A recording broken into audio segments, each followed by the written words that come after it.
Hello friends, in today's video we are going to see top-down version for LCS problem. So what we have seen in last video is that we have traced this recursive program for LCS problem in memory. That is, we have did a dry run and we found out that we can apply dynamic program here as it was satisfying all the three conditions, that is recursive equation, optimal substructure and overlapping subproblems. Now what we are going to do today is we will convert this recursive program into top-down program, and I am going to show you how easy it is to convert a recursive program into a top-down method. Now let's see how we are going to do it. So if you remember, what we do in top-down method is we memorize. That is, whenever we calculate something, we are going to store it somewhere, so that when this function call, that is another function call, will be made to that particular thing, instead of calculating it from scratch, I am going to directly take it from the place from where I have stored it. Okay, so this is what we are going to do in top-down method, and to do that, first of all we need to save the value.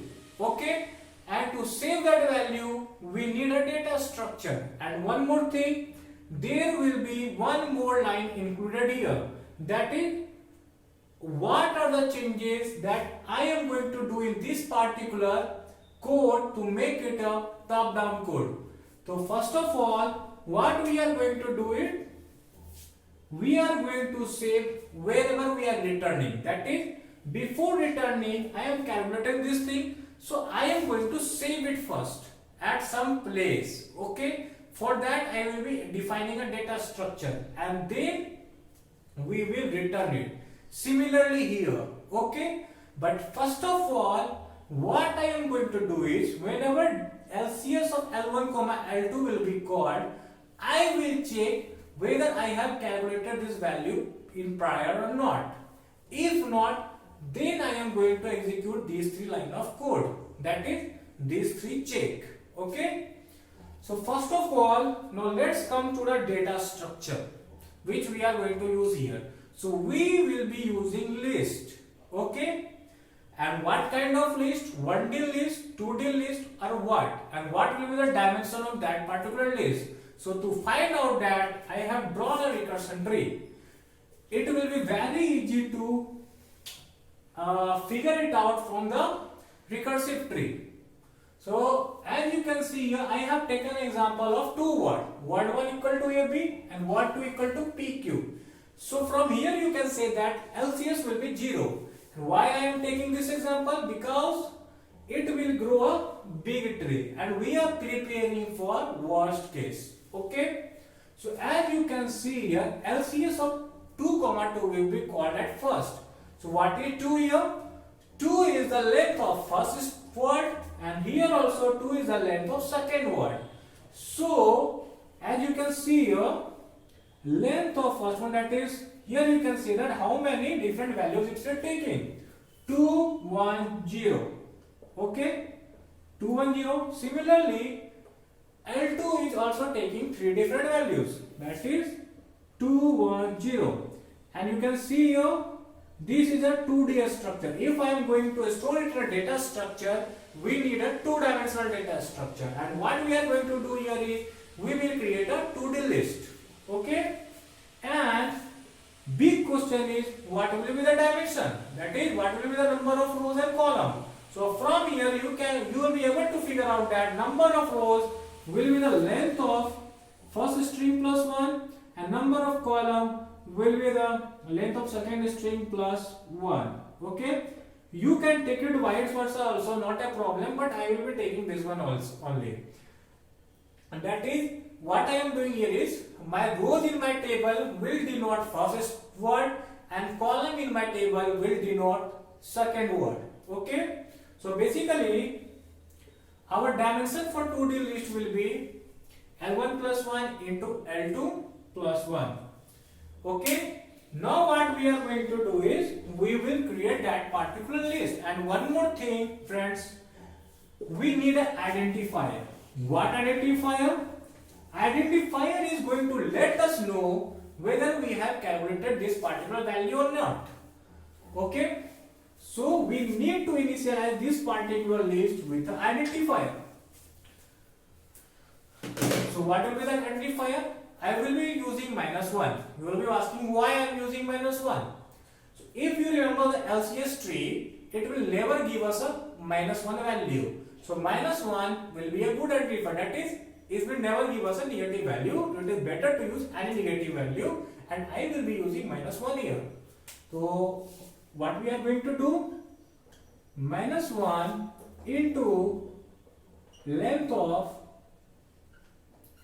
W2 plus 1 for I in range length of W1 plus 1.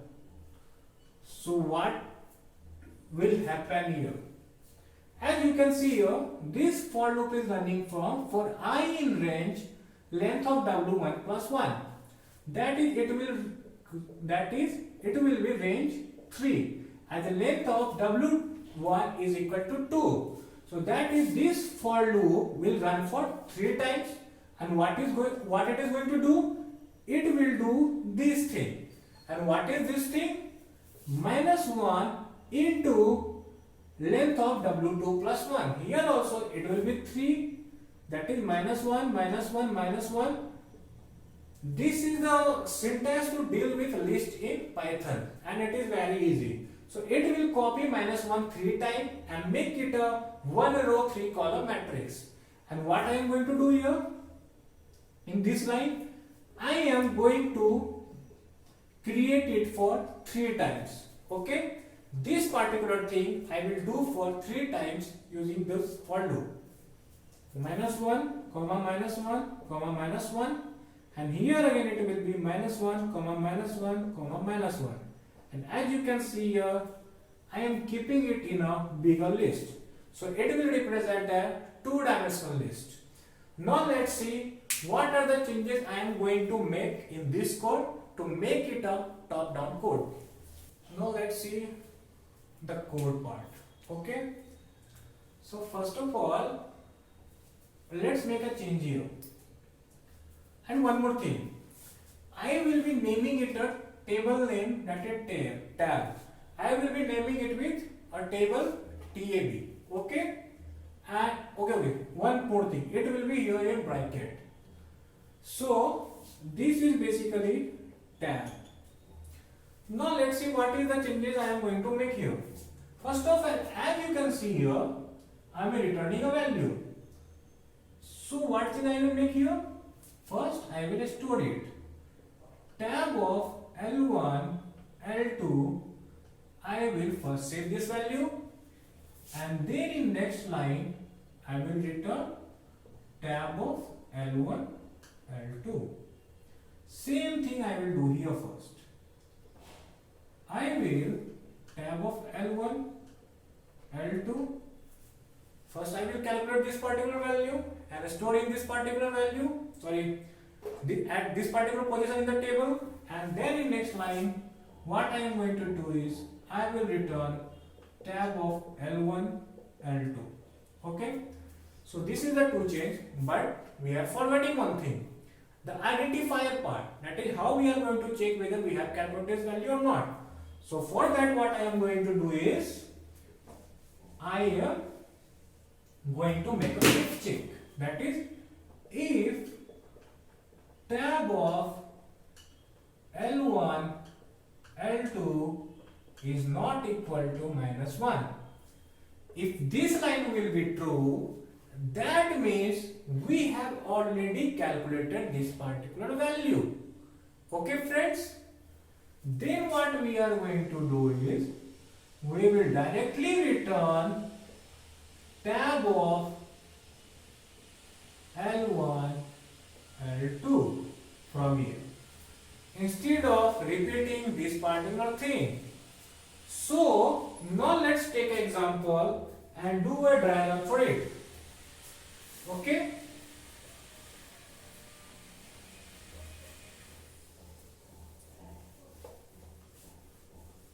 let's use the same word combination, word 1 and word 2.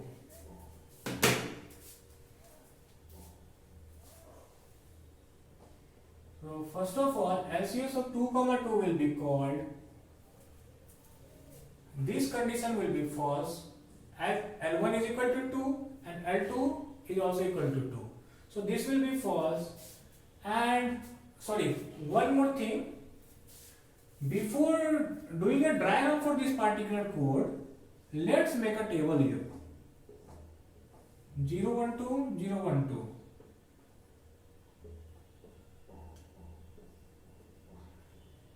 As row is represented in the first character, I am going to put AB here, and here I am going to put P and Q. Okay friends, and this table will be initialized with -1. Now see what is going to happen. LCS of 2 comma 2. This is B and this is P. So this if condition will also be false. Control will come to this particular line. That it will first of all call LCS of 1 comma 2, and this particular function call will be on hold till the time we will not get return from this function. Okay, what LCS of 1 comma 2 will do is, again it will be false, this will be false, this will be false. And why this will be false? What of W1 of L1 minus 1? What is W1 0? It is A. And what is W2? 2 minus 1, that is W2 1. It is Q. So A is not equal to Q. So what is going to happen? Again these two function call will be made. And first of all, LCS of 0 comma 2 will be called. And when LCS of 0 comma 2 will be called, it will return 0 from here. Okay? And when LCS after this LCS of after returning from LCS of 0 comma 2, it will call LCS of 1 comma 1. Okay? And what is LCS of 1 comma 1 is going to do? These two will not be equal. So basically here also it will be false, here also it will be false, here also it will be false, and control will come to this particular line. So LCS of 1 comma 1 is going to call LCS of 0 comma 1 and LCS of 1 comma 0. So what is going to happen now? Now it will return 0, it will return 0. LCS of 1 comma 1 will take max of these two functions and going to update in 1 comma 1 0. That is, now this particular line will be updated and 0 will be returned using this line to LCS of 1 comma 2. Now what will LCS of 1 comma 2 do? It will take max of these two and going to update in that is tab of 1 comma 2, it will update 0. Okay friends, clear till now? Now let's see how this right part will work. So in right part what is going to happen? Same calling will be done, same if check will be done, and then here LCS of, it will be LCS of 2 comma 1. Here LCS of 1 comma 1 will be called. And now this condition will be false, but this condition will be true, as here it is 0. So LCS of 1 comma 1 will directly return 0 from here, friends. Okay? Now what will happen is LCS of 2 comma 1 will call LCS of 2 comma 0. Okay? And when LCS of 2 comma 0 will be called, it is directly going to return 0 and L2 is equal to 0. Now LCS of 2 comma 1, what it will do? It will take max of these two. Okay, and what is max of these two? 0. And it will update 0 in tab of 2 comma 1. And what will going to happen now? Here, from here we are going to get 0. From here we will get 0. And LCS of 2 comma 2, what it will do? It will update in tab of 2 2. It will update 0. And in next line, it will return tab of 2 2. That is 0. So this is how our top-down code is going to execute in memory. And you have seen how easy it is to convert a recursive code to a top-down code. As you can see here, this is our top-down program for longest common subsequence, and here I have created a table. Now what we are going to do is, we will execute this piece of code for few different combination of word 1 and word 2 and see if this code is executing fine or not, and we will find the answer for few different word combination, and after that we will check the time difference between top-down method and recursive method. Now let's see it. As you can see here, my word 1 is AGGTAB and word 2 is GXTXAYB, and the longest common subsequence length is 4, and we are going to check it now. This is our recursive method. Okay, as you can see here, with recursive method we are getting this answer in 0 nanosecond and the answer is 4. Now let's see how the top-down code will execute. First of all, let's create the table. Now as you can see here, a time taken is 0 nanosecond and answer is 4, which is correct. We already know. Okay, now let's change the sequence.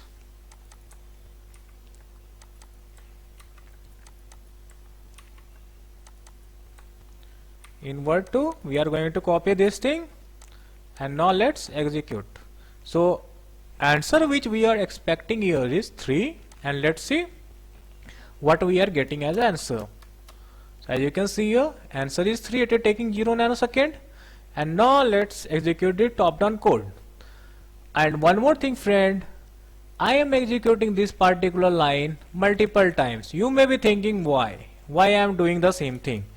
Because if you remember, our table dimension is dependent on the length of the string. So if length of my string will change, my table dimension will also change. Now let's see what is the answer. So as you can see here, our answer is 3, which is correct. Now what I am going to do is, if you remember, in last video we made one word 1 ABCD EF GHI JK LM NO, okay, and we have executed this. Okay, that is, we have find a longest common subsequence between word 1,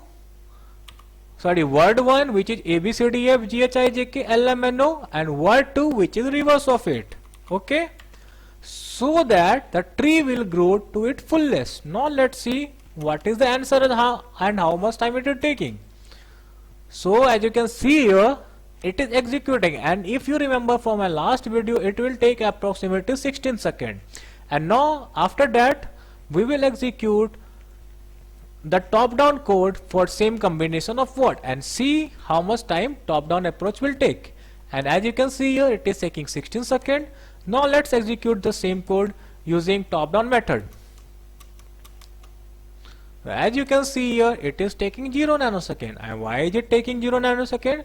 Because it is using memoization, friends. So this is the advantage which we get when we use top-down method, that is any method of dynamic programming, friends. And this is all I have for this video. If you have liked this video, then please like, share and subscribe, and thanks a lot for watching. And in next video we will see bottom up approach.